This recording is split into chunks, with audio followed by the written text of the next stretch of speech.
మగ మనిషి ట్రాన్స్జెండర్గా మారితే గడ్డాలు మీసాలు వచ్చే అవకాశం ఉంటుందా? లేదండి. అంటే హార్మోన్స్ ట్రీట్మెంట్ ఏదైతే ఉందో, అంటే సర్జరీస్ ఒక్క రోజులో అయిపోయే అది తంతు కాదు యాక్చువల్గా. ట్రాన్స్జెండర్ కమ్యూనిటీ మీద ట్రస్ట్ అనేది చాలా తక్కువ ఉంది సమాజంలో. అలాంటి టైంలో ఇలాంటి కన్ఫ్యూజన్ స్టేట్లో ఇప్పుడిప్పుడే మేము అడ్వకేట్ చేస్తున్నాం యాక్చువల్గా. లేదు, మేము ట్రాన్స్జెండర్ వ్యక్తులు, మాకు మానవ హక్కులు ఉన్నాయి, మాకు సమానత్వం కావాలి, స్వతంత్రం కావాలి. కానీ ఈ అఘోరి బాడీ మొత్తం ప్రదర్శించింది, ఒంటి మీద నూలు పోగు కూడా లేకుండా మనం చూసాము. ఆమెకి బ్రెస్ట్ ఉంది, వెజైనా లాంటి ప్రైవేట్ పార్ట్స్ కూడా ఉన్నాయి. మరి గడ్డలు మీసాలు ఎలా వచ్చాయి? నాకు ఇప్పటికీ అది అర్థం కాలేదు. అది ఒరిజినల్ గడ్డమా లేకుంటే అది పెట్టుకున్న గడ్డమా, అది మనకి నాకు అసలు చూడంగానే నాకు ఒక షాక్ వచ్చింది. కార్లు తిరగటము, అఘోరి అని చెప్పి సమాజంలోకి రావటము, బట్టలు లేకుండా దాడి చెయ్యటము, పెద్ద పెద్ద స్టేట్మెంట్స్ ఇవ్వటము, శాపాలు ఇవ్వటము, ఇదంతా ఏదైతే ఉందో. అందరికీ నమస్కారం, నేను Swaroopa Potlapalli. Welcome to I dream. నేను అఘోరిని, నాగసాధును, మాతను, అమ్మను అంటూ కాకమ్మ కథలు చెప్పిన అఘోరి అసలు రహస్యం బయటపడింది. తను గడ్డం మీసాలతో ఉన్న వీడియోలు బయటకొచ్చాయి. అంతేకాదు, తను శ్రీనివాస్గా ఉన్నప్పటి ఫోటో కూడా ఇప్పుడు నెట్లో ట్రెండింగ్లో కనిపిస్తోంది. ప్రస్తుతం నాతో పాటు ట్రాన్స్జెండర్స్ రైట్స్ యాక్టివిస్ట్ రచనా ముద్రబోయినా ఉన్నారు. ఓ వ్యక్తి సర్జరీస్ చేయించుకొని ఆడ మనిషిగా మారాక కూడా గడ్డాలు మీసాలు వస్తాయా? అఘోరి ఎందుకు ఇలా సనాతన ధర్మాన్ని, లోక కళ్యాణాన్ని అడ్డం పెట్టుకుని జనాల్ని ఫూల్స్ చేయాలని చూసింది? ఎందుకు దేవుణ్ణి ఆమె అలా మోసం చేయాలని చూసింది? దేవుడి పేరుతో జనాన్ని మోసగించాలనుకుందా? ఇలాంటి విషయాలన్నిటి మీద రచనతో మాట్లాడదాం. నమస్తే రచన, ఎలా ఉన్నారు? బాగున్నాను. మీరు చూస్తూనే ఉన్నారు కదా అఘోరి కొత్త వీడియో. నేనైతే నిజంగా షాక్ అయ్యాను. ఎందుకంటే నిన్న మొన్నటి దాకా ఆమె నాకు పీరియడ్స్ వస్తాయి, నేను ఆడ మనిషిని అని ఆమె తనంతట తానే చెప్పుకుంది. మనం ఎవరు అన్నది కాదు. ఇలా గడ్డం మీసాలు తన అన్నని కలవడానికి వెళ్తుండగా సడన్ గా ఆమె కారులో కనిపించింది. గడ్డం మీసాలతో ఉన్న వీడియోని చూసి నేనైతే షాక్ అయ్యాను రచన. ఇలా ఒకరు ట్రాన్స్జెండర్ నుంచి లేదు, ఒక మగ మనిషి ట్రాన్స్జెండర్గా మారితే గడ్డాలు మీసాలు వచ్చే అవకాశం ఉంటుందా? లేదండి. అంటే హార్మోన్స్ ట్రీట్మెంట్ ఏదైతే ఉందో, అంటే సర్జరీస్ ఒక్క రోజులో అయిపోయే అది తంతు కాదు యాక్చువల్గా, ప్రొసీజర్ కాదు. సర్జరీ ముందు కొన్ని ప్రొసీజర్స్ ఉన్నాయి, సర్జరీ తర్వాత కొన్ని ప్రొసీజర్స్ ఉన్నాయి. సో అంటే ఆ ప్రొసీజర్స్ ఫాలో అవ్వకుండా కూడా ఒకవేళ సర్జరీకి వెళ్ళినా, ఎక్కడన్నా తెలియకుండా చేయించుకున్నా కానీ సర్జరీ తర్వాత తక్కువైపోతుంది యాక్చువల్గా. సో తక్కువైన గడ్డం ఎలా ఎదిగింది అంటే యాక్చువల్గా హార్మోనల్ ఏదైతే ఉంటుందో, బ్యాలెన్సింగ్ ఏదైతే ఉంటుందో సర్జరీ తర్వాత, మేల్ హార్మోన్స్ ఎక్కువ యాక్టివ్ ఉంటే అవ్వచ్చు, యాక్చువల్ సర్జరీ తర్వాత వెళ్ళిపోవాలి. ఫీమేల్ హార్మోన్స్ ఇంటేక్ చేసుకోకపోతే మ్యాక్సిమం ట్రాన్స్ మహిళలు ముఖ్యంగా ఎవరైతే ఉన్నారో వాళ్ళు సర్జరీ చేసుకున్నాక ఫీమేల్ హార్మోన్స్ తీసుకుంటారు. కాబట్టి వాళ్ళకి గడ్డల మీసాలు రావు, ఆల్మోస్ట్ వాళ్ళు తగ్గిపోతుంది ఎదుగుదల. లేజర్ ట్రీట్మెంట్ కూడా తీసుకుంటారు. బట్ ఈ సోకాల్డ్ అఘోరి ఎవరైతే ఉన్నారో ఈ వ్యక్తి చాలా కన్ఫ్యూజన్. మీరు ఇప్పుడు అన్నారు ఆ మహిళల్ని, సమాజంలో ఉన్న వాళ్ళని పలానా కొన్ని సమూహాలు మీరు కోట్ చేశారు. అందరికన్నా ఎఫెక్ట్ అయింది, ఇంపాక్ట్ అయింది ట్రాన్స్జెండర్ కమ్యూనిటీ. యాక్చువల్గా ట్రాన్స్జెండర్ కమ్యూనిటీ మీద ట్రస్ట్ అనేది చాలా తక్కువ ఉంది సమాజంలో. అలాంటి టైంలో పలానా వ్యక్తి మగ వ్యక్తి నుంచి ఇలా మారిన ట్రాన్స్ అని, ట్రాన్స్ తర్వాత ఈ పేరని, అఘోరి అని, తర్వాత మాత అని, ఇది ఏదైతే కన్ఫ్యూజన్ ఉందో, సమాజం ఓన్లీ బైనరీలో చూస్తుంది, జెండర్ని, సెక్స్ని కూడా బైనరీలోనే చూస్తుంది. ఆడ మగ తప్ప ట్రాన్స్ వాళ్ళ గురించి అస్సలు అర్థమవుతుంది సమాజంలో. అసలు వీళ్ళు ఈ చీరలు కట్టుకొని వచ్చిన మగాళ్ళ అంటారు ట్రాన్స్ మహిళ హిజరాళ్ళని, లేదా ట్రాన్స్ మగాళ్ళు ఉంటే అసలు అలా కూడా ఉంటారా ట్రాన్స్లో అని అంటారు. ట్రాన్స్ మగాళ్ళ ఉనికే పెద్ద ప్రశ్నార్థకం. ఇలాంటి కన్ఫ్యూజన్ స్టేట్లో ఇప్పుడిప్పుడే మేము అడ్వకేట్ చేస్తున్నాం యాక్చువల్గా. లేదు, మేము ట్రాన్స్జెండర్ వ్యక్తులు, మాకు మానవ హక్కులు ఉన్నాయి, మాకు సమానత్వం కావాలి, స్వతంత్రం కావాలి, మేము హానికరమైన మనుషులం కాము సమాజంలో అని ఏదైతే చేస్తున్నామో, ఇలాంటి ఇన్సిడెంట్ జరిగినప్పుడు ఇదంతా రివర్స్గా వస్తుంది మాకు. సో ఇది సమాజాన్ని ఒక కన్ఫ్యూజన్లో పడేసే ఒక సిట్యుయేషన్, ఒక వ్యక్తి వల్ల క్రియేట్ అయిన సోషల్ మీడియా స్టంట్. బట్ అది మా కమ్యూనిటీని చాలా ఎఫెక్ట్ చేస్తుంది యాక్చువల్గా. మీరన్న దాని ప్రకారం హార్మోన్స్ ఇంజెక్షన్స్ తీసుకోవడం వల్ల ఈ గడ్డాలు మీసాలు రావడం అనేది ఆగిపోతుంది. కానీ ఈ అఘోరి బాడీ మొత్తం ప్రదర్శించింది, ఒంటి మీద నూలు పోగు కూడా లేకుండా ఎక్కడికక్కడ మనకు కనిపిస్తూనే ఉంది. వీడియోలకు కూడా మంచిగా పోజులు ఇచ్చింది. మనం చూసాము ఆమెకి బ్రెస్ట్ ఉంది, వెజైనా లాంటి ప్రైవేట్ పార్ట్స్ కూడా ఉన్నాయి. మరి గడ్డలు మీసాలు ఎలా వచ్చాయి? కరెక్ట్ అది. సో నాకు ఇప్పటికీ అది అర్థం కాలేదు. అది ఒరిజినల్ గడ్డమా లేకుంటే అది అయ్యా అది పెట్టుకున్న గడ్డమా, అది మనకి నాకు అసలు అది చూడంగానే నాకు ఒక షాక్ వచ్చింది. ఎందుకంటే ఎంత సర్జరీ చేసుకున్నా కానీ ట్రాన్స్ మహిళలు ముఖ్యంగా అంత ఒత్తుగా గడ్డ నాటం అనేది చాలా అరుదు, అసలు రాదు, మేము ఎప్పుడు చూడలేదు యాక్చువల్గా. యా ఇప్పుడు నాకు ఒక కొత్త డౌట్ వచ్చింది. పెట్టుకున్న గడ్డమా అని మీరు అన్నారు కదా, అలా ఎందుకు చేస్తుంది తను? నేను అఘోరిని నేను అదే అఘోరిని అని చెప్తున్నా కదా. అంటుంది అంటే కదా. ఒక ఇప్పుడు ఈ క్యారెక్టర్ ఏదైతే అఘోరాఘోరిది ఉందో రోజు రోజుకి పబ్లిక్ స్టంట్, అంటే సోషల్ మీడియాలో ఒక పబ్లిక్ స్టంట్ కోసము అర్రులు చాచే ఒక వ్యక్తిగా నాకు కనిపిస్తున్నారు వీరు, టు బీ ఫ్రాంక్. ఎందుకంటే కార్లు తిరగటము, అఘోరి అని చెప్పి సమాజంలోకి రావటము, బట్టలు లేకుండా దాడి చెయ్యటము, పెద్ద పెద్ద స్టేట్మెంట్స్ ఇవ్వటము, శాపాలు ఇవ్వటము, ఇదంతా ఏదైతే ఉందో ఇదంతా ఒక పబ్లిక్ స్టంట్గా కనపడుతుంది నాకు. ఇందులో ఎవరి పట్ల కూడా ఒక మానవతా దృక్పథం లేదు ఈ వ్యక్తికి. యాక్చువల్గా శపించటాలు, అంతమవ్వాలంటాలు, నేను ఇలా చేస్తాను, అలా విధ్వంసకరమైన ఏదైతే ప్రకటనలు ఉన్నాయో ఈ వ్యక్తికి, అంటే ఏదైనా కావచ్చు తన ఐడెంటిటీ, ట్రాన్స్ కావచ్చు, మగ కావచ్చు, ఇంకోటి కావచ్చు, అఘోరి కావచ్చు, సాధువు కావచ్చు, ఏదైనా కావచ్చు, కానీ పబ్లిక్లో బాగా ఫేమస్ అవ్వాలి, ప్లస్ ఈ చర్యల ద్వారా ఫేమస్ అవ్వాలనేది క్లియర్గా కనపడుతూ ఉంది. ఇది ఒక పబ్లిక్ స్టంట్ సోషల్ మీడియాలో. సో ఈ వ్యక్తి అంటే తను కూడా ప్రమాదం చేసుకుంటున్నాడు దీని ద్వారా. తనకు ఏంటో క్లారిటీ ఇవ్వకుండా, అసలు తను ఈ జెండర్ క్లారిటీ, సెక్స్ క్లారిటీ అది ప్రైవేట్ విషయమే అనుకున్నా, దాని గురించి కన్ఫ్యూజన్ క్రియేట్ చేశారు. సాధువు విషయంలో కూడా, అంటే ఆయన ఎలాంటి సాధువు, మనిషి మీద, వ్యవస్థ మీద కోపం గల సాధువు, అలా ఎందుకున్నారు ఆయన? సాధువులు అంటే సాధుగుణం కలగలరు కదా, ఎప్పుడు సాధుగా ఉండాలి, దీవెనలు ఇవ్వాలి, మంచి గురించి ఆలోచించాలి సమాజంలో అందరికి. అలాంటి ఎక్కడ నాకు కనపడలేదు. సో ఇదొక పెద్ద క్వశ్చన్ మార్క్ యాక్చువల్గా. రచన తాను అఘోరిని, నేను చాలా రోజులు, నేను ఏళ్ల తరబడి దీక్ష చేసి వచ్చాను నేను హిమాలయాల్లో అని చెప్పుకోవడానికి తను చేసినవేంటి? విభూది పెట్టుకొని తిరగడం, బట్టలు లేకుండా తిరగడం. ఈ మధ్య అయితే శ్మశానంలో కూర్చుని మొత్తం ఆ పుర్రెలతో ఏదో తాంత్రిక పూజలు చేస్తున్నట్టు కారులో కూడా పుర్రెలు పెట్టుకొని తిరగడం, ఇలాంటివి తప్ప నిజంగా అఘోరాలకి ఉండే లక్షణాలు ఏవి ఈమెలో కనిపించలేదు. ఎందుకు అఘోరి అనే ఒక రూట్ని ఈమె ఎంచుకుందంటారు? నేను చెప్పాను కదా, అఘోరాలు ఇంతకుముందు ఎపిసోడ్ మనం చేసినప్పుడు అఘోరాలు యొక్క నిర్వచనం ఏదైతే ఉందో శాస్త్రీయంగా అది మనం విజిట్ చేయాలి. వాళ్ళ జీవన విధి విధానాలు మనం విజిట్ చేయాలి. అఘోరీలు జన సామర్థ్యంలో ఉండరు. వాళ్ళ ప్రదేశమే శ్మశానం. ఎందుకంటే వాళ్ళ దేవుడే మహాకాలుడు, శివుడు. కాబట్టి వాళ్ళు అక్కడే ఉంటారు. శివుడు భక్తులు కాబట్టి అక్కడే ఉంటారు, పూజలు చేస్తారు. వాళ్ళ జీవన స్టైలే, విధి విధానాలు వేరుంది.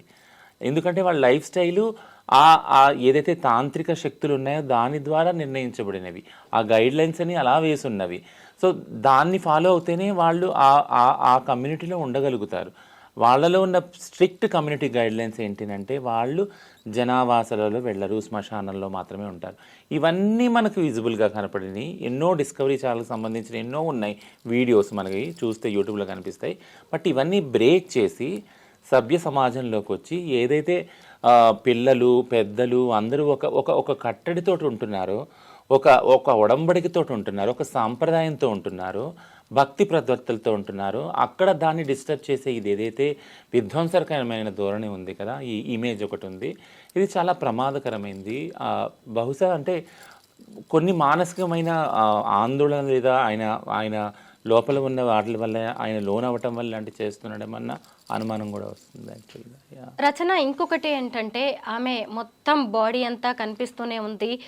మీకు పీరియడ్స్ వస్తాయని ఒక ఫీమేల్ యాంకర్ అడిగితే వస్తాయి, మరి ఎలాగా, మరి బట్టలు లేవు కదా అంటే నేను బూడిదతో కవర్ చేస్తానని ఆమె చెప్పడం జరిగింది. నిజం చెప్పండి, ఒక ట్రాన్స్జెండర్కి, అంటే ఆమె ఎక్కడ కూడా నేను ట్రాన్స్ అని చెప్పుకోలేదు, శ్రీనివాస్ అని నేను చెప్పుకోలేదు, తనకి పీరియడ్స్ వస్తాయనే చెప్పుకుంది. తను ఇలా జరిగే ఛాన్స్ ఉందా? ట్రాన్స్ వాళ్ళు ఎప్పుడు, అంటే మీరు ఎక్కడ చూడండి, అంటే పబ్లిక్గా ఇప్పుడు కూడా ఈ క్వశ్చన్ సూటిగా అడిగితే ఎవరు కూడా పీరియడ్స్ వస్తాయని ఎక్కడ చెప్పరు యాక్చువల్గా. ఎందుకంటే మాకు రావు కాబట్టి రాని విషయము అబద్ధాలు ఏవి కూడా చెప్పుకోరు. ట్రాన్స్జెండర్ కమ్యూనిటీ గురించి ముఖ్యంగా నేను వాలంటీర్ చేసేది, అడ్వకేట్ చేసేది అంటే చాలా పటిష్టంగా ఒక అంటే నమ్మకంతో, ఎంతో హుందాతనంతో, ప్రైడ్తో చెప్పే ఒక విషయం ఏంటుంటుందంటే, ట్రాన్స్ వ్యక్తులకి అథెంటిసిటీ ఉంది. అంటే నిక్కచ్చిగా ఉంటారు. వాళ్ళు లోపల ఏది ఉన్నారో బయట కూడా అదే ఉంటారు యాక్చువల్గా.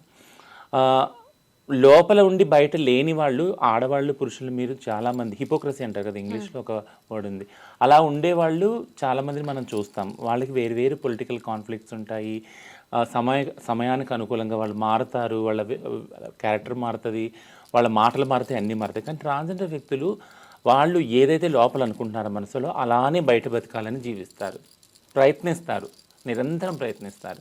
అందుకని కదా ఈ సర్జరీలు కానీ, ఇంత వివక్షత ఉన్నా కానీ, మగాడే పుట్టావు, నువ్వు మగాడివి చీర కట్టుకున్నావు అన్నా కానీ, లేదు నేను నా మనసు ఇలా ఉంది, నేను ఆడపిల్లగా మారాలనుకున్నాను, నేను ఇలా ఉంటాను అని అన్ని బాధలు పడ్డా కూడా అలా బయటకు వచ్చి ఉన్నారు ట్రాన్స్ మహిళలు కానీ, ట్రాన్స్ పురుషులు కానీ. ఈ అథెంటిసిటీ ఉన్న ఏదైతే కమ్యూనిటీ ఉందో, ఈ కమ్యూనిటీకి ఈ ఒక్క అఘోరి ఏదైతే తీసుకొచ్చారో, నేను ఫలానా మా మగ పేరుంది, నేను మళ్ళీ పీరియడ్స్ వస్తాయి అంటే చూడండి, అంటే ఆ వ్యత్యాసం చూడండి. ఆ మగ పేరు ఉందని తల్లిదండ్రులు మాట్లాడుతున్నారు, వాళ్ళకి చుట్టాలు మాట్లాడుతున్నారు, కొన్ని సంబంధికులు మాట్లాడుతున్నారు, పేరు కూడా బయటకు వచ్చింది కాదు, మళ్ళీ అఘోరి మళ్ళీ నాకు పీరియడ్స్ వస్తాయని, మళ్ళీ స్త్రీకి ఒక ఏదైతే ఉందో ఫిజికాలిటీస్ అవన్నీ చెప్తా ఉన్నారు, మళ్ళీ ఇప్పుడు గడ్డంతో మన ముందుకు వచ్చారు. సో ఇన్ని వేరియేషన్స్ ఉన్నప్పుడు జెండర్ కన్ఫ్యూజన్ ఉంది కదా. సో జెండర్ న్యూట్రల్ వరల్డ్ మనం అందరం కోరుకుంటే అది చాలా బాగుంటుంది. అంటే అసలు జెండర్ లేని సమాజం, అది చాలా బాగుంటుంది. అంటే ఆ జెండర్ లేని సమాజం, ఇప్పుడు అడవిలోకి వెళ్ళాము, జంతువులకి జెండర్ లేదు కదా, వాటికి తెలియదు కూడా, అందుకే బట్టలు వేసుకో కూడా. మనం ఏ సోకాళ్ళ నాగరికతలోనే బట్టలు వేసుకొని తిరుగుతాం కదా. అట్లాంటి సమాజం ఉంటే ఓకే, అట్లాంటివి ఈయన వచ్చినా కానీ ఫరక్ పడదు కదా ఎవరికి. బట్ కానీ జెండరు బైనరీలో ఉంది, అందులో ట్రాన్స్జెండర్ వాళ్ళు చాలా అణచివేతకు గురవుతున్నారు. ఇద్దరే జెండర్లు కనపడుతున్నారు, మిగిలిన వాళ్ళు అణచివేతకు గురవుతున్నారు. ఇలాంటి ఒక వాతావరణంలో కాసేపు మగ, కాసేపు ఆడ, కాసేపు నేను ట్రాన్స్ అనే ఈ మల్టిపుల్ ఏవైతే మెసేజెస్ ఇస్తున్నారో ఈ వ్యక్తి, this is very confusing and this is very drastic. చాలా అంటే బాధాకరమైన, ప్రమాదకరమైన సిచ్యుయేషన్. నేను ప్రమాదకరమైన చెప్తున్నాను, ఎందుకంటే ఇది కన్ఫ్యూజన్ ఇంకా ఎక్కువ చేస్తుంది ట్రాన్స్ వ్యక్తుల పట్ల. మగవారికి ఆడవారికి అది ఏం ఫరక్ పడదు, ఎందుకంటే బైనరీగా ఉన్నారు కాబట్టి, వాళ్ళు మెజారిటేరియన్గా ఉన్నారు కాబట్టి వాళ్ళకి ఫరక్ పడదు. కానీ ట్రాన్స్జెండర్ వ్యక్తులకి ఇది ఒక ప్రమాదక సూచిక అసలు యాక్చువల్గా. రచన, ఇప్పటికే ట్రాన్స్జెండర్ హిజ్రా కమ్యూనిటీ మీద చాలా నెగిటివ్ ఇంప్రెషన్ ఉంది. సొసైటీ ఇప్పటికి కూడా చాలా చిన్న చూపు చూస్తుంది. మీలాంటి వాళ్ళు, మాలాంటి వాళ్ళం మాట్లాడుతూ కాస్త పరిస్థితులని ఏదన్నా మార్పు తీసుకొద్దామని ప్రయత్నిస్తూ ఉన్నాం. ఇప్పటికే చాలామంది ట్రాన్స్జెండర్స్ కలెక్షన్ అంటారు, ఎక్కడ చూసినా కానీ రైల్వే స్టేషన్స్, ట్రైన్స్లో, రోడ్ల మీద ఎంత దబాయిస్తారు. ఎక్కడైనా ఫంక్షన్స్ జరిగితే చాలు, పెళ్ళిళ్ళు జరిగితే చాలు, అక్కడికి వెళ్ళి బెదిరించడం, డబ్బులు లాక్కోవడం, లేదంటే నోటికొచ్చినవి తిట్టడం లాంటివి చేస్తూ ఉంటారు. ఇప్పుడు కొత్తగా వచ్చిన ఈ అఘోరి లాంటి వాళ్ళు ఇంకా ట్రాన్స్జెండర్స్ కమ్యూనిటీ మీద నెగిటివ్ అభిప్రాయాన్ని అయితే పెంచుతున్నారు కదా. నిజంగా అండి, ఎందుకంటే ఇప్పుడు అంటే రోజు ఒక మీటింగ్ నేను అటెండ్ అవుతున్నాను. ఏంటంటే రోజు ఎక్కడో ఒక క్రైసిస్ అవుతుంది. రీసెంట్గా నేను ఓన్లీ పండగలకు మాత్రం బయటకు వెళ్తాను, అది ఒకటి దీపావళికి వెళ్తాను. నాకు తెలిసిన వాళ్ళ దగ్గరికి వెళ్ళి దీవెనలు ఇచ్చి నేను వచ్చేస్తాను, వాళ్ళు ఎంత ఇస్తాను తీసుకుని వస్తాను. నేను హిజ్రా కమ్యూనిటీలో ఉన్నాను కాబట్టి. బట్ కానీ ఈ ఇయర్ వెళ్ళినప్పుడు చాలామంది ఏం చెప్పారంటే 2-3 విషయాలు చెప్పారు. ఒకటి, పోలీసుల నుంచి మాకు ఆర్డర్స్ వచ్చినాయండి, ఇవ్వకూడదు అని. నేను అడిగాను, ఎందుకండి ఏమైంది అంటే, లేదండి మీ వాళ్ళు ఎక్కడికి వస్తే అక్కడ బట్టలు ఇప్పేస్తున్నారు, అడగట్లేదు, ముందు రాగానే ఫస్ట్ అడుగుతున్నారు, అడగకపోతే బట్టలు ఇప్పేస్తున్నారు. ఓకేనండి అంటే సరే మీకు ఇష్టం ఉంటే ఇవ్వండి, లేకపోతే లేదని మరి అక్కడి నుంచి వెళ్ళిపోయాం. ఇంకో విషయం ఏంటంటే, ఇప్పుడు ఒక చెడ్డ విషయం వచ్చినప్పుడు దానికి 1, 2, 3 అన్నీ జోడిస్తారు. ఇంకో చోట ఇంకొకళ్ళు ఏం చెప్తా ఉన్నారంటే, వీళ్ళు ఈ న్యూసెన్స్తో పాటు దొంగతనం కూడా చేస్తూ ఉన్నారు. సో మా దగ్గర మొబైల్ దొంగతనం చేశారు, ఇదిగో సీసీ కెమెరాలు పడినాయి, ఇక ఫుటేజ్ ఉంది అని అంటే ఓకే. సో ఇంకా ప్లస్ ఇంకొకటి యాడ్ అయింది, అంటే బ్యాడ్కి అంటే ఒకళ్ళు అంటారు కదా, చెడు నీళ్ళ మీద నూనెలాగా త్వరగా ప్రయాణిస్తుంది అనేసి. ఒక బ్యాడ్ జరిగిందంటే అది అంతా వ్యాపిస్తుంది. యాక్చువల్గా ఒక కమ్యూనిటీ గురించి బ్యాడ్ అని వచ్చిందంటే అంతటి సమాజంలో అది వ్యాపిస్తుంది. సో ఇప్పుడు ఫస్ట్ ఫేక్ ఐడెంటిటీ ఒకటి, న్యూడిటీ ఒకటి, ఆబ్సినిటీ ఒకటి, ఆ తర్వాత దొంగతనం ఒకటి, ఎక్స్టార్షన్ ఒకటి, ఇవన్నీ లీగల్గా తీసుకున్నప్పుడు ఇవన్నీ కమ్యూనిటీకి ఒక చెడ్డ పేరే. బట్ కానీ మేము గవర్నమెంట్తో కూర్చున్నప్పుడు ఏం చెప్తా ఉన్నాము, అవును ఇది జరుగుతుంది. ఎందుకు జరుగుతుంది? వాళ్ళ కనీస అవసరాలు తీరట్లేదు. ఫుడ్ కానీ, ఉండటం కానీ, షెల్టర్ కానీ, బట్టలు వేసుకోవటం కానీ, పాపులేషన్ ఏదైతే మాది పెరుగుతుందో పెరిగే రేషియోలో వసతులు పెరగట్లేదు, కనీస అవసరాలు తీరట్లేదు. సో కాబట్టి మీరు ఇది కల్పించండి. ఏదైతే భిక్షాటన సెక్స్ వర్క్ చేసుకుని ఇక్కడ ఏ న్యూసెన్స్ ఉంటుందో అది మెల్లమెల్లగా గ్రాడ్యువల్గా తగ్గుతుంది. ఉద్యోగాలు కల్పించండి, అప్పుడే తగ్గుతుంది అని మేము ప్రభుత్వాలతో మాట్లాడుతున్నాం, పాలసీ హోల్డర్తో మాట్లాడుతున్నాం. అక్కడ ఆ పని జరుగుతూ ఉంది. బట్ ఈ నియంత్రణ అనేది జరగట్లేదు. క్రైమ్ రోజు రోజుకి పెరుగుతుంది. దీనివల్ల ఇంకొకటి ఇదొకటి చెప్తాను ఏంటంటే, సైడ్ ఎఫెక్ట్ ఏముంటుందంటే, ఎవరైతే కొంతమంది న్యూడ్ అయిపోతూ ఉన్నారో, న్యూడిటీ ఆబ్సినిటీగా ఉన్నారో, వీళ్ళ వల్ల చేయని వాళ్ళకి ఒక బ్యాడ్ నేమ్, ఒక బ్యాడ్ ఇమేజ్, కమ్యూనిటీ అంతా బ్యాడ్ అనేది ఒక ఇమేజ్ వస్తుంది, క్రియేట్ అవుతుంది. అది ఫస్ట్ పాయింట్. సెకండ్ పాయింట్, అసలు భిక్షాటన సెక్స్ వృత్తి చేయని వాళ్ళు కూడా ఉన్నారు కదా. యంగ్గా వచ్చే వాళ్ళు ఎవరైతే ఉన్నారో, మేము కాలేజ్కి వెళ్ళాలి, మేము డాక్టర్ చదవాలి, మాకు ఉద్యోగాలు చేయాలండి కాల్ సెంటర్లో, అది వాళ్ళని వీళ్ళని చూసినప్పుడు వీళ్ళు వాళ్ళు ఒకటే కదా అనేసి ఒక హీనభావం ఉంది. సో ఇప్పుడు నేనేమంటానంటే, ప్రతి ఒక్క కమ్యూనిటీకి ఫ్యూచర్ గురించి ఆలోచించవలసిన బాధ్యత కమ్యూనిటీకి ఉంటుంది. అంటే ఇప్పుడు డాక్టర్స్ కమ్యూనిటీ ఉంది, చార్టెడ్ అకౌంటెంట్స్ కమ్యూనిటీ ఉంది, ముస్లిం కమ్యూనిటీ ఉంది, దళిత్ కమ్యూనిటీ ఉంది, విమెన్ కమ్యూనిటీ ఉంది. వీళ్ళు కూర్చున్నప్పుడు ఈ కమ్యూనిటీ అందరూ మన ఫ్యూచర్ ఎలా ఉండాలి, ఫ్యూచర్ జనరేషన్కి ఎంత మంచి చేయాలి, మంచి చేయడానికి ఏమేం చేయాలని ఆలోచన చేసుకుంటారు కదా. అట్లాంటప్పుడు మా కమ్యూనిటీ వాళ్ళు కూర్చున్నప్పుడు ఈ ఆలోచనలో కొరత ఉంది. అంటే ప్రాచీనంగా మా అందరికీ ఇచ్చిన ఒక సంప్రదాయం ఏంటంటే భిక్షాటన, సెక్స్ వర్క్. భిక్షాటన అయితే మెయిన్ ఉంది. సో భిక్షాటనలోనే ఉన్నాము. ఇంకొకటి ఏంటంటే చదువు లేదు, సో గవర్నమెంట్లో ఎప్పుడు మాతో మాట్లాడలేదు. సో ఈ క్రైమ్ ఇట్లానే పెరుగుతూ ఉంది. సో కాబట్టి ఏంటంటే, ఇప్పుడు కూర్చొని ఫ్యూచర్ రాబోయే తరాల వాళ్ళకి ఎవరైతే మారాలి అంటే ఇది మార్పు అని నేను వేరే వృత్తులు చేయాలి, వేరే వ్యాపారాలు చేయాలి అని ఆలోచించే వాళ్ళ గురించి ఆలోచించే ఒక లాంగ్ టర్మ్ ప్లానింగ్ చేసుకోవాలి ఖచ్చితంగా. సో ఇవన్నీ ఉన్న వాతావరణంలో, ఇవన్నీ జరుగుతున్న వాతావరణంలో ఒక క్యారెక్టర్ హఠాత్తుగా వచ్చి ఒక సెన్సిటైజేషన్ కోసము, సెన్సిటైజేషన్ అది రాంగ్ వర్డ్, సెన్సేషన్ కోసము సోషల్ మీడియాని ఉపయోగించుకొని ఇన్స్టాని, ఫేస్బుక్ని, వాట్సాప్ని ప్రతి ఒక్క నిమిషము అప్డేట్ ఇచ్చుకుంటూ, పైగా జెండర్ కాన్ఫ్లిక్ట్ క్రియేట్ చేస్తా సమాజంలో, కాసేపు ట్రాన్స్, కాసేపు ఆడ, కాసేపు మగ. సో ఇది ఎక్కడికి దారితీస్తుంది? యాక్చువల్గా మేము చేసే ఇంత పని, రాత్రి పగలు చేసే పనిని ఇది ఎంత ఎఫెక్ట్ చేస్తుంది? నిజంగా చాలా బాధేస్తుంది. రచన, అసలు మీరు ట్రాన్స్జెండర్స్ అంటేనే అర్ధనారీశ్వర తత్వం.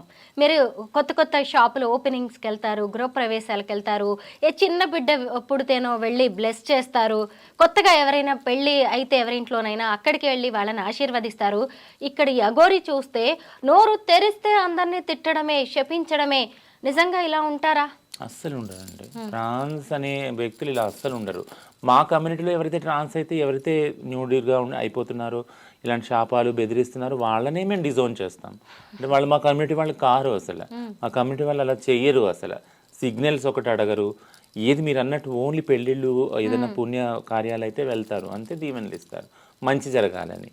ఎందుకంటే హిజ్రా కమ్యూనిటీ పట్ల ఒక భక్తి, ఒక విశ్వాసం ఉంది యాక్చువల్గా కదా. ఆ భక్తి విశ్వాసం అనేది వాళ్ళ శరీరాలకున్న పవిత్రత నుంచి వస్తుంది. అందుకే చెప్తాను, ఎక్కడైనా భక్తి విశ్వాసాలు, నమ్మకం అనేవి సమాజంలో అంతమయ్యే స్టేజ్ వచ్చిందంటే, అది హిజ్రా సమాజంలో అంతమయ్యే స్టేజ్కి వచ్చినప్పుడు మొత్తం సమాజం ఎఫెక్ట్ అవుతుందని అర్థం చేసుకోవాలి. ఎందుకంటే సమాజాన్ని ఒక పిరమిడ్గా తీసుకున్నప్పుడు అందరికన్నా కింద మేమున్నామన్నమాట. సో ఫస్ట్ ఎక్కడి నుంచి అది డిస్మాంటిల్ అయితే వస్తుంది, తగ్గుతుంటూ వచ్చిందో, భక్తి కానీ, ప్రేమ కానీ, విశ్వాసం కానీ, నమ్మకం ఇవన్నీ తగ్గుకుంటూ వచ్చి మా దగ్గరకు వచ్చి అది అంతమైనప్పుడు సమాజం అంతా అంతమైనట్టే, ఆ విషయాల్లో ఓడినట్టే అని నేను చెప్తానన్నమాట. అందుకే భక్తి అనేది, విశ్వాసం అనేది, నమ్మకం అనేది ఖచ్చితంగా మా ఐడెంటిటీ, అది మా గుర్తింపు అది. ఎందుకంటే ఎవరు ఏం చేసినా కానీ వీళ్ళు మాత్రం అలా చేయరు. వీళ్ళు నమ్మకస్తులు, వీళ్ళు పవిత్రంగా ఉంటారు, వీళ్ళ దీవెనలు జరుగుతాయి, వీళ్ళు చెప్పిస్తే జరుగుతుంది అని నమ్మకం సమాజంలో ఉంది. కాబట్టి అలా ఆ నమ్మకాన్ని ఉంచుకోవాల్సిన బాధ్యత మా మీద ఉంది యాక్చువల్గా. ఎందుకంటే ఆ బాధ్యత ఎందుకు అంటున్నానంటే, ఆ నమ్మకం ద్వారానే మా రోజు గడుస్తుంది కదా. మాకున్న మినిమం బేసిక్ ఏదైతే రోటీ, కపడా, మకాన్ ఉన్నాయో అవి నడుస్తున్నాయి కదా. సో ఆ నమ్మకాన్ని పోయినప్పుడు, ఇది పోయినప్పుడు ఖచ్చితంగా మా బేసిక్ కమ్యూనిటీస్ కూడా కోల్పోతాం మేము. కాబట్టి మేము ఎప్పుడు నిరంతరం ప్రయత్నించాలి. మా కమ్యూనిటీ ఏంటంటే ఆ నమ్మకాన్ని, ఆ విశ్వాసాన్ని, భక్తిని, సంస్కృతిని కాపాడుకునే బాధ్యత మా కమ్యూనిటీ మీద ఉంది. సో ఇలాంటి క్యారెక్టర్స్ వచ్చి అట్లన్నీ డిస్టర్బ్ చేయడానికి చేసినప్పుడు ఒకసారి అంటే ఆశ్చర్యము కలుగుద్ది, బాధ కూడా కలుగుతుంది అనమాట. ఇలా ఎందుకు మల్టిపుల్ మెసేజెస్ ఒకసారి ఇస్తున్నారు, కన్ఫ్యూజన్లోకి తీసుకొస్తున్నారు అని. రచన, నేను చాలా కాలంగా మిమ్మల్ని చూస్తున్నాను. మీ డ్రెస్సింగ్ ఎంత బాగుంటుందో, మీ జ్యువెలరీ కావచ్చు, అబ్బా బ్యాంగిల్స్, మీరు తయారయ్యే విధానం, ఇవన్నీ చాలా బాగుంటాయి. ఇలా నేను ఇంకొంతమంది ట్రాన్స్ని కూడా చూశాను. అంటే ఒక ఆడతత్వాన్ని అంటే సర్జరీస్ చేయించుకోవడమే కాదు, మీరు ఆ ఆడతనాన్ని చూపించడానికి కూడా ప్రయత్నిస్తారు, అలాగే హుందాగా ఉంటారు, అలా ఉండడానికి చేస్తూ ఉంటారు. కానీ ఈ అఘోరి ఏంటి అసలు బట్టలు లేకుండా తిరగడం, దీన్ని ఎలా చూడాలి? మీ కమ్యూనిటీ నుంచి దీనికి సమాధానం కావాలి. ఎందుకు ఆమె ఒంటి మీద బట్టలు కూడా లేకుండా అలా ప్రదర్శించాలనుకుంది? సో ట్రాన్స్జెండర్ కమ్యూనిటీ ముఖ్యంగా చూడంగానే చేతులెక్కి మొక్కేలాగా ఉండాలి యాక్చువల్ కదా. చేతులెత్తి అంటే మీరు చెప్తే నెంబర్ రీసెంట్గా ఒక మీటింగ్, గవర్నమెంట్ మీటింగ్కి వెళ్ళినప్పుడు బయట ఒక పెద్ద ఆయన కూర్చొని ఉన్నాడు అనమాట. ఇలా ఎంటర్ అవుతున్నాను, నేను మామూలుగా అసలు తలెత్తి చూడను ఎవరిని, కళ్ళు ఎక్కడ నా ఈ కలవవు ఎవరితోటి, నేను తల దించుకున్నానంటే అలా వెళ్తాను, వెళ్ళి కుర్చీలో కూర్చుంటా. ఇలా వెళ్ళంగానే అడుగు పెట్టగానే దారి ఇవ్వండి మహాలక్ష్మి వస్తుంది నన్ను. సో అంటే ప్రస్తుతం గవర్నమెంట్ కూడా ఫస్ట్ స్కీమ్ మహాలక్ష్మి స్కీమ్ కదా. సో నేను అనేది నాకు చాలా బాగా అనిపించింది. నేను వెంటనే తలెత్తి థ్యాంక్ యూ సార్ అని చెప్పాను. అంటే అంత పవిత్రమైన భావన సమాజంలో అందరికీ ఉంది. ఆ భావాన్ని నిలుపుకోవాలంటే మీరు అలా కనపడాలి కూడా. What you see is what you believe, and what you believe is what you at the end of the day you will be. అంటే మీరు ఏదైతే చూస్తారో అది మీరు అవుతారు at the end of the day కదా. మీరు ఒక పవిత్రమైన ఒక ఒక ఒక నడవడిక కానీ ఒక రూపం కానీ మీరు కలిగి ఉన్నారంటే అది చూసిన వాళ్ళకి ఆ భావన కలుగుద్ది, వాళ్ళు కూడా అలా తయారవుతారు యాక్చువల్గా. So what you see is what you believe and what you become కదా. సో ఇది ఇలా ఉంది అన్నప్పుడు ఖచ్చితంగా ట్రాన్స్జెండర్ కమ్యూనిటీ అలా కనపడినప్పుడే వాళ్ళకి దొరుకుతుంది ఏదైనా కానీ, ఆ రెస్పెక్ట్ కానీ ఆ ఇజ్జత్ కానీ. బట్ ఎప్పుడైతే ఇది ఇది ఇది డిస్టర్బ్ అవుతుందో ఖచ్చితంగా ఆ విలువలు పోతాయి. సో దాన్ని ఎప్పుడు కూడా మేము ఆ ట్రాక్లోకి తీసుకొచ్చి పెట్టడానికి ట్రై చేస్తాం అందరం, మా లీడర్స్ ఎవరైతే ఉన్నామో. ఎవరో కొంతమంది వీడియోలు చేస్తారు చాలా అశ్లీలంగా, ఎవరో కొంతమంది ఏదో రీల్స్లో మాట్లాడతారు, ఎవరో కొంతమంది దుకాణం ముందు ఏదో అలాంటి చేస్తారు. బట్ ఇవన్నీ ఎప్పుడైతే ఇవి అన్ని సమాజాల్లో అవుతాయి, అన్ని కమిటీలో మగవాళ్ళు ఆడవాళ్ళు కూడా చేస్తారు కదా ఇలాంటివి. బట్ కొంతమంది ఆడవాళ్ళు మగవాళ్ళు నిలబడి చెప్తారు లేదు ఆడవాళ్ళు ఇలాగా మగవాళ్ళు ఇలాగా, ఈ రూల్స్ ఈ ప్రిన్సిపల్స్ ఈ కల్చర్స్ ఈ ఎథిక్స్ ఉన్నాయని చెప్తారు యాక్చువల్గా. అలాగే హిజ్రా సమాజము ట్రాన్స్జెండర్ కమ్యూనిటీ కూడా. బట్ ఈ వ్యక్తి ఐ థింక్ ఎథిక్సే లేవు. ముఖ్యంగా నేను ఒకటి ప్రశ్నించేది ఏంటంటే తన సోకాల్డ్ అఘోరి అని ఏదైతే ఐడెంటిటీ చెప్తున్నారో దానికి సంబంధించిన ఎథిక్స్ కూడా లేవు కదా. సో అంటే ఈ వ్యక్తిని ఎలా చూడాలి అంటే ఆ అఘోరికి ఉన్న కల్చర్ కానీ ఆ ఎథిక్స్ కానీ ఆ ప్రిన్సిపల్స్ కానీ కనపడిన వ్యక్తిని అంటే అఘోరిగా కూడా అసలు ఎలా అనగలం, అది నేను అనేది. రచన ఈ సబ్జెక్ట్కి ఇర్రెలవెంట్ అయినా సరే మీ నోటి నుంచి మహాలక్ష్మి అనేది వచ్చింది కదా, మహాలక్ష్మి పథకం గురించి. అయితే మీరు బస్ ఎక్కేటప్పుడు మీకు ఫ్రీగా దొరుకుతుందా? ఎందుకంటే మీరు ఆడ అని నిరూపించుకోవడానికి చాలా ప్రయత్నాలు చేయాల్సి వస్తుంది. మేము కూడా ఒకటి మీలో ఒకటి అని చెప్పుకోవడానికి ఎంతో ప్రయత్నిస్తున్నారు. ఫ్రీ బస్ వస్తుందా? ఎప్పుడు ఎవరు అబ్జెక్ట్ చేయలేదు. ఇంకొకటి ఏంటంటే టికెట్ ఎక్కడ తీసుకోవట్లేదు. ఇంకొకటి ఏంటంటే ఆనందించదగిన విషయం మాలో అంటే మీరు అన్నారు అంటే ట్రాన్స్ మహిళలు కాకుండా ట్రాన్స్ పురుషులు కూడా ఉన్నారు. రీసెంట్గా ఆర్టీసీ కమిషనర్ గారు సజ్జనార్ గారికి ఒక రిప్రజెంటేషన్ ఇచ్చాము, ట్రాన్స్ పురుషులు కూడా అలౌ చేశారు. సో ట్రాన్స్ వాళ్ళంటే కేవలం మహిళలే కాదు, ట్రాన్స్జెండర్లు పురుషులు కూడా ఉన్నారు అని వాళ్ళకి కూడా పాస్లు ఇవ్వడం స్టార్ట్ చేశారు. ఒకటి ఇది కాక కొంతమంది ట్రాన్స్ వాళ్ళు ట్రాన్స్జెండర్ ఐడెంటిటీగా గుర్తించుకుంటారు. తెలంగాణ మొత్తంలో 56,000 మంది ట్రాన్స్జెండర్ వ్యక్తులు ఉన్నారు సమగ్ర సర్వే ప్రకారం. ఈ డేటా మన ముందు ఉంది, ఇప్పుడు అవైలబుల్ ఉంది. అంతమంది ఉన్నప్పుడు అందరూ ట్రాన్స్ పురుషులు కానీ అందరూ ట్రాన్స్ మహిళలు కానీ ఉండరుగా, హిజ్రాలు కానీ ఉండరుగా. కొంతమంది వాళ్ళు పుట్టిన సెక్స్లోనే వాళ్ళు ఐడెంటిఫై చేసుకుంటారు, బట్ జెండర్ మాత్రం ట్రాన్స్ అనే వాళ్ళు ఎక్స్ప్రెస్ చేస్తున్నారు. అటువంటి వాళ్ళు కూడా కొంతమంది మధ్యలో ఒకటి ఇదేమైందంటే కన్ఫ్యూజన్, కండక్టర్ ట్రాన్స్జెండర్ కార్డు తీసుకొని చూపించారు వాళ్ళు, నా ఆధార్ కార్డులో ట్రాన్స్జెండర్ ఉంది చూడండి నేను ట్రాన్స్జెండర్. అదేంటి నువ్వు ప్యాంట్ షర్ట్ వేసుకున్నావు కదా అంటే, అదేంటి సార్ ప్యాంట్ షర్ట్ ఉంటే మాత్రం నేను ట్రాన్స్జెండర్ కాదా, నన్ను నేను సొంత గుర్తింపు ఐడెంటిటీ ట్రాన్స్జెండర్గా చేసుకుంటున్నాను, ఏదైతే సుప్రీంకోర్టు నాకు ఇచ్చిందో హక్కు, రాజ్యాంగ హక్కు అది అని. సో ఆ విషయంలో కొన్ని రోజులు సెన్సిటైజ్ చేయాల్సి వచ్చింది. బట్ అది చాలా రోజులు 1 వీక్ 2 వీక్స్ అంతే. ఆ తర్వాత ఎవరికైతే కార్డు ఉందో ఆధార్ కార్డ్ ట్రాన్స్ఫర్ ఉందో వాళ్ళందరినీ అలౌ చేస్తున్నారు ఇప్పుడు. ఓ నైస్. సజ్జనార్ గారు కూడా బాగా రెస్పాండ్ అవుతారు ఏదైనా సమస్య వెంటనే రప్పించి వెంటనే డేటా తీసుకొని వెంటనే కార్డ్స్ ఇష్యూ చేశారు యాక్చువల్లీ. ఓ వెరీ నైస్. ఈ అఘోరీని నేను ఇంకొకటి ఏం అబ్జర్వ్ చేశానంటే అసలు బట్టలు కట్టుకోవడానికే తను ఇష్టపడలేదు, దేవాలయాల్లోకి వెళ్ళొద్దు అని కొంచెం రెస్ట్రిక్ట్ చేయడం వల్ల ఒక బ్లాక్ టవల్ లాంటిది కండువా కట్టుకోవడం, తర్వాత కాషాయ వస్త్రాలు కూడా కాదు ఆ టవల్ని ధరించడం, తన శరీరాన్ని కవర్ చేసుకోవడం లాంటిది చేసింది. అలాగే సనాతన ధర్మం, లోక కళ్యాణం, మన ఆడపిల్లల్ని మళ్ళీ మన ప్రకృతిని కాపాడుకుందాం, మన గుళ్ళని కాపాడుకుందాం అంటూ ఈమె నినాదాలు ఇచ్చింది. అంటే ఇప్పుడు మీ వాళ్ళు కూడా ఒక్కొక్కళ్ళు ఒక్కో రకమైన మార్గాన్ని ఎంచుకుంటున్నారు. అది తమను తాము నిరూపించుకోవడానికో కొత్తగా చూపించుకోవడానికో లేదంటే ఆదాయ మార్గంగానో ఈ అఘోరి ఇలా కొత్త మార్గాన్ని ఎంచుకుందంటారా? అయి ఉండొచ్చు, ఎందుకంటే ఇప్పుడు సోషల్ మీడియాలో it's become a source of income యాక్చువల్గా. నేను కొంతమందిని చూశాను, నేను యూట్యూబ్లో కానీ ఇన్స్టాలో కానీ they are earning lakhs of rupees also. వాళ్ళు చేస్తున్నారు రీల్స్, మేము ఇంత విత్డ్రా చేస్తున్నామని కూడా. నో ఇష్యూ, అంటే అదొకరికి లైవ్లీహుడ్ కల్పించిందంటే అది very well and good. But కానీ నేను ఒకటే చెప్తాను, స్వతంత్రం అనేది ఎలా ఉండాలి. ఇప్పుడు వీళ్ళందరూ ఏమంటారంటే మా వాక్ స్వాతంత్రం మీద, మా స్వేచ్ఛ ఏదైతే ఉందో, మా ఐడెంటిటీని ఎక్స్ప్రెస్ చేసే విధానాన్ని మీరు అటాక్ చేస్తున్నారు అని పెద్ద పెద్ద మాటలు మాట్లాడతారు, రాజ్యాంగ హక్కులు దగ్గరికి తీసుకెళ్ళి మాట్లాడతారు. బట్ నేను ఒకటే చెప్తాను, స్వేచ్ఛ అనేది ఎలా ఉండాలి. ఎవరైనా చెప్పారనుకో, అంటే ఇలా ఉండకూడదండి, ఇలా ఉండాలి, ఇలా ఉంటే ఇది ఫ్రీడమ్ అని చెప్పారనుకో. బట్ నేనేమంటానంటే స్వేచ్ఛకి స్కై ఈజ్ ద లిమిట్, అంటే స్వేచ్ఛకి లిమిటే లేదు, లిమిట్లెస్. మరి అప్పుడు రచన ఇట్లా అనొద్దు, మీరు ఇట్లా అంటే ఇష్టం వచ్చిన వాళ్ళు ఇష్టం వచ్చినట్టు ఉంటారు అని అంటారు. బట్ నేనేం చెప్తా అంటే స్వేచ్ఛకి లిమిట్ ఉంది. అది ఎక్కడ అంటే ఎప్పుడైతే మన స్వేచ్ఛ వేరే వారి స్వేచ్ఛని డిస్టర్బ్ చేస్తుందో అక్కడ ఆ స్వేచ్ఛ లిమిట్ ఖతమైపోతుంది, అక్కడ ఎండ్ అయిపోద్ది. ఎందుకంటే నీ స్వేచ్ఛ వేరే వారి స్వేచ్ఛని ఎప్పుడు కూడా టచ్ చేయకూడదు, ఉల్లంఘించకూడదు.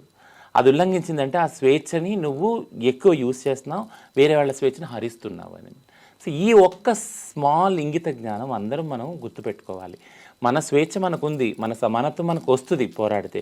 బట్ కానీ వేరే వాళ్ళ స్వేచ్ఛను హరించేది లేదు. ఇప్పుడు మా కమ్యూనిటీలో కూడా ఇదే ప్రస్తుతం జరిగే సెన్సిటైజేషన్ ఏంటంటే మీరు స్వేచ్ఛగా ఉండండి, ట్రాన్స్ అని ఉండండి, మీకు ఇష్టమైన బట్టలు తొడుక్కోండి, మీ ఇష్టమైన జెండర్లో ఐడెంటిఫై చేసుకోండి. బట్ కానీ మీరు వెళ్ళి ఎప్పుడైతే దుకాణాల ముందు బట్టలు ఇప్పుతారో, మీరెప్పుడు వెళ్ళి దొంగతనాలు ఇవన్నీ చేస్తారు, ఖచ్చితంగా వేరే వాళ్ళ స్వేచ్ఛను హరిస్తున్నారు మీరు. అప్పుడు మీ స్వేచ్ఛ అక్కడ అంతమైపోతుంది. అప్పుడు మళ్ళీ చట్టం అందులో ప్రవేశిస్తుంది, ప్రవేశించి చట్టరీత్యా వాళ్ళు చేయవలసింది చేస్తారు. సో కాబట్టి స్వేచ్ఛని వాడుకునే విధానం తెలుసుకోండి. మీ స్వేచ్ఛ మీకు ఉంటుంది, వేరే వాళ్ళ స్వేచ్ఛని భంగం చేయకండి. ఇప్పుడు అఘోరీది అదే కదా. ఇప్పుడు మళ్ళీ అఘోరీకి వచ్చేది ఏంటంటే స్వేచ్ఛ అందరికీ ఉంది. మీకు అఘోరీగా ఐడెంటిఫై చేసుకోవటం, మీ కల్చరు, మీ సనాతన ధర్మం, మీరు ఏదైతే సోకాళ్ళు అంటున్నారో అన్నీ మీకు ఉన్నాయి స్వేచ్ఛలు. అది మీ హక్కు, రాజ్యాంగ హక్కు. కానీ దీంతో వేరే వాళ్ళ స్వేచ్ఛను హరించకండి, డిస్టర్బ్ చేయకండి, కన్ఫ్యూజన్ క్రియేట్ చేయకండి.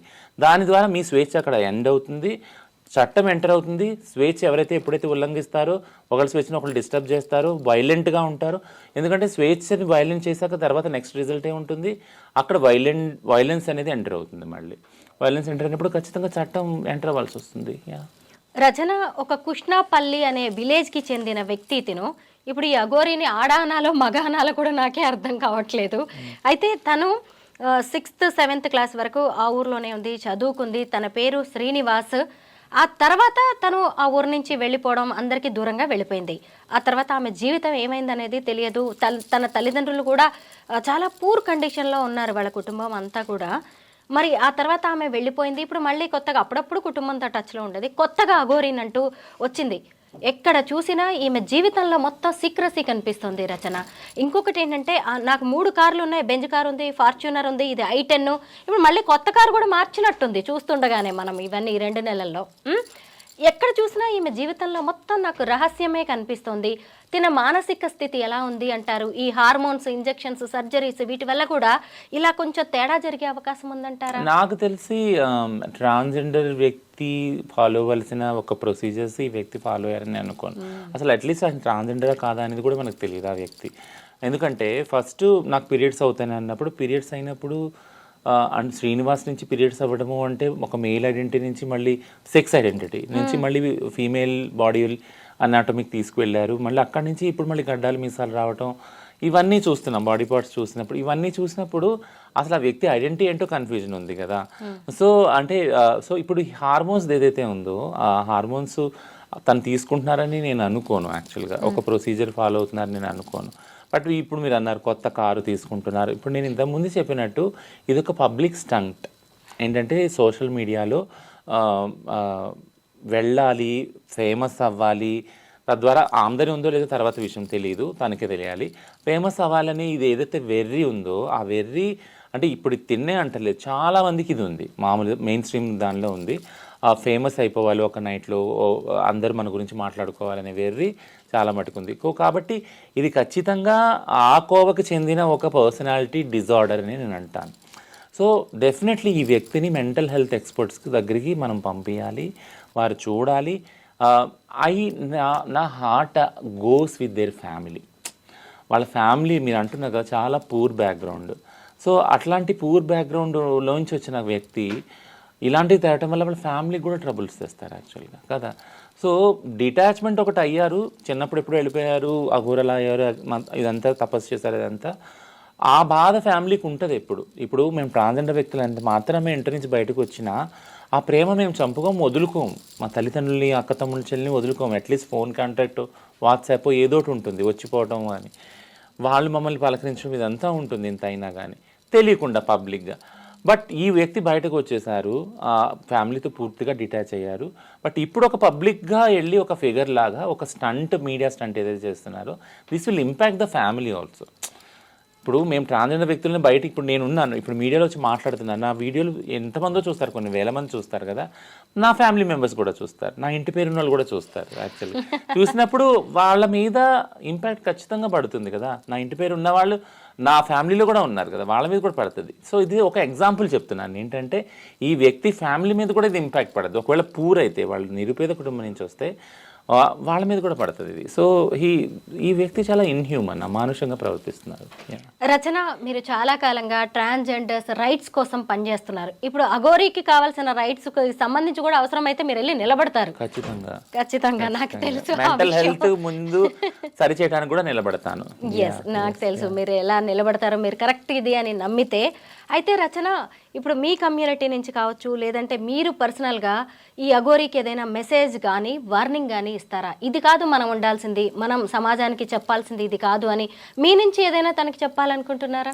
2 విషయాలు చెప్పాలనుకున్నాను. ఒకటి ఏంటంటే ఒకవేళ ఇది కనుక పబ్లిక్ స్టంట్ కోసము ఏదో సెన్సేషన్ చేయటం కోసం ఒకవేళ చేస్తూ ఉంటాయట్టయితే ఇది ఎంతో కాలము నడవదు యాక్చువల్గా. ఇది సెల్ఫ్ హార్మింగ్ కూడా, తనకు తను చాలా హార్మ్ చేసుకుంటున్నారు తను.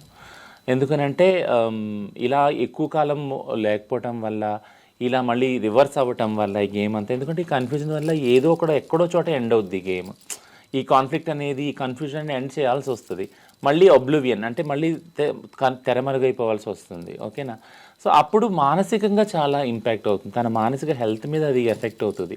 సో కాబట్టి తను ఉన్న ఈ క్రిటికల్ కండిషన్లో, తను ఎలాంటి క్లిష్ట పరిస్థితుల్లో ఉన్నారో, please consult mental health experts, psychiatrist కానీ సైకాలజిస్ట్ కానీ కన్సల్ట్ చేస్తే they will analyse it. Actually వాళ్ళు ఒక కౌన్సిలింగ్ ఇచ్చి అసలు ఎటువంటి సిచ్యుయేషన్లో ఉన్నారో వాళ్ళు ఇచ్చి దీనికి ఏంటి రెమెడీ అనేది సజెస్ట్ చేస్తారు. That's my humble human request as a friend. నేను ఫ్రెండ్గానే అంటాను, నేను ఎనిమిగా ఎప్పుడు అన్నాను. ఎందుకంటే ఒక వ్యక్తిగా చూస్తున్నాను తనని, ఆ మల్టిపుల్ డిజార్డర్స్ని అదొక కండిషన్గా చూస్తున్నాను కాబట్టి నా జాలంతా తన మీద ఉంది, తనకి ఈ సజెషన్ ఇస్తున్నాను. రెండోది ఏంటంటే, don't try to confuse the society. సమాజాన్ని కన్ఫ్యూజ్ చేయడానికి ట్రై చేయకండి. తద్వారా మీరు సెన్సేషన్ అవటానికో ఫేమస్ అవటానికో మీరు ఇది చేస్తుండొచ్చు. But this will come again behind you. మీ వెనకకి వస్తుంది, మళ్ళీ మీ వెనక వస్తుంది అది మళ్ళీ. ఎందుకనంటే మీరు క్రియేట్ చేసిన ఏదైతే కన్ఫ్యూజన్ ఉందో 2 కమ్యూనిటీస్కి అది ఎఫెక్ట్ అవుతుంది. ఒకటి మీ ఏదైతే ఉందో, ఏదైతే అంటున్నారో అఘోరా సో కాల్డ్ కమ్యూనిటీ ఉందో దాన్ని ఇంపాక్ట్ చేస్తున్నారు మీరు. అక్కడ చాలా ఫ్లాష్ బ్యాక్ వస్తుంది మీకు. మళ్ళీ ఆ కమ్యూనిటీ మిమ్మల్ని డిజోన్ చేస్తుంది. నిజంగా మీరు అఘోరి అయ్యి ఉంటే వాళ్ళు మిమ్మల్ని క్వశ్చన్ చేస్తారు, మీ అథెంటిసిటీని. నువ్వు ఎందుకు వెళ్ళావు పబ్లిక్లోకి, నువ్వు ఎందుకు ఇలా చేస్తున్నావు, యాంటీ గవర్నమెంట్ స్టేట్మెంట్స్ ఎందుకు ఇస్తున్నావు, ఈ హేటెడ్ స్పీచ్ ఏంటి, ఇదంతా అడుగుతారు కదా. వాళ్ళ సమాజం కూడా అడుగుతారు. So be careful. ఆ సమాజం కూడా మిమ్మల్ని క్వశ్చన్ ఇస్తుంది. ప్లస్ ఏదైతే మీరు వచ్చి సభ్య సమాజంలో మీరు అంటున్నారో ఈ గవర్నమెంట్లు ఆడపిల్లలు కాపాడుకోవాలి, మందిరాలు కాపాడాలనుకుంటే దానికి ఒక ప్రొసీజర్స్ ఉన్నాయి, అవన్నీ జెన్యూన్ డిమాండ్సే. బట్ అవి చెయ్యకుండా ఓన్లీ ఫ్లాష్ అవుతున్నారు, ప్రతిరోజు ప్రతి మినిట్ సెన్సేషన్గా ఫ్లాష్ అవుతున్నారు, ఏమీ అవ్వట్లేదు, ముందుకైతే పని అయితే నడవట్లేదు కదా. ఈ సమాజం కూడా క్వశ్చన్ చేస్తుంది. So there is a double risk and also responsibility. You are breaking that both ways అనమాట. 2 కమ్యూనిటీస్ కూడా మీరు ఇంపాక్ట్ చేస్తున్నారు, సభ్య సమాజాన్ని, అఘోరి సమాజాన్ని కూడా. సో మీరు దానికి ఆన్సరబుల్గా ఉంటారు. So this is the next suggestion. Rachana, ఫైనల్గా ఒక్క డౌట్, క్వశ్చన్ అని అడగకుండా డౌట్ అని ఎందుకన్నానో తెలుసా? ఇప్పుడు నేను అడుగుతున్నవన్నీ కూడా సమాజానికి ట్రాన్స్జెండర్స్ విషయంలో వస్తున్న డౌట్స్. మీలాంటి వాళ్ళు క్లియర్ చేయాల్సిన అవసరం ఉంది అని నేను ఇవన్నీ అడుగుతున్నాను రచన. అయితే మామూలుగా ట్రాన్స్జెండర్స్ ఎక్కడైనా కమ్యూనిటీ లాగా ఉంటారు, సింగిల్ గా తిరగరు. బట్ ఈ అఘోరి ఎక్కడ చూసినా సింగిల్ గానే కనిపిస్తోంది. ఎందుకు తను ట్రాన్స్ అని చెప్పుకోవడానికి ఏమన్నా తను చిన్న చూపుగా సిగ్గుగా ఫీల్ అవుతుందంటారా? అదొకటిను. నేను ఇప్పుడు చెప్పాను కదా, అఘోరీ సమాజం ఒకటి ఉంది. చాలా తెర వెనుక ఆ శ్మశానంలో ఆ చీకటిలో మహాకాలుని పూజించుకుంటే వాళ్ళ విధి విధానాల్లో వాళ్ళు ఉన్నారు. ఆ కమ్యూనిటీని కాదని, ఆ కమ్యూనిటీ సమ్మతితో వచ్చారో లేదో మనకు తెలియదు. ఆ కమ్యూనిటీ రూల్స్ని బ్రేక్ చేసుకుంటూ ఈయన సమాజంలోకి వచ్చి ఈయన పోర్ట్రే అవుతున్నారు, ఫ్లాష్ అవుతున్నారు ప్రతిరోజు ప్రతి డే.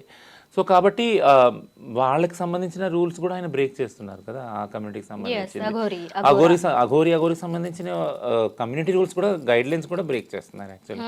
సో ఇది ఆ వ్యక్తికి రిస్క్ఫుల్లే, ఆ కమ్యూనిటీకి కూడా రిస్క్ఫుల్లే. ఎలా అయితే ఆయన వచ్చి ఇక్కడ ప్రమాదం క్రియేట్ చేస్తున్నాడో సోకాల్డ్ సమాజంలో, వీళ్ళకి ఎలాగో హానికరమే అది.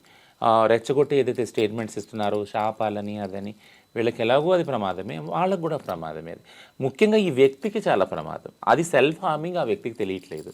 So he is in a very critical condition. Thank you Rachana. అసలు ఈ అఘోరీతో పాటు ట్రాన్స్జెండర్స్ కి సంబంధించిన అనేక విషయాలు చెప్పారు. సమాజానికి ఉన్న అనేక డౌట్స్ ని కూడా మీరు క్లియర్ చేశారు. Thank you so much. Thank you.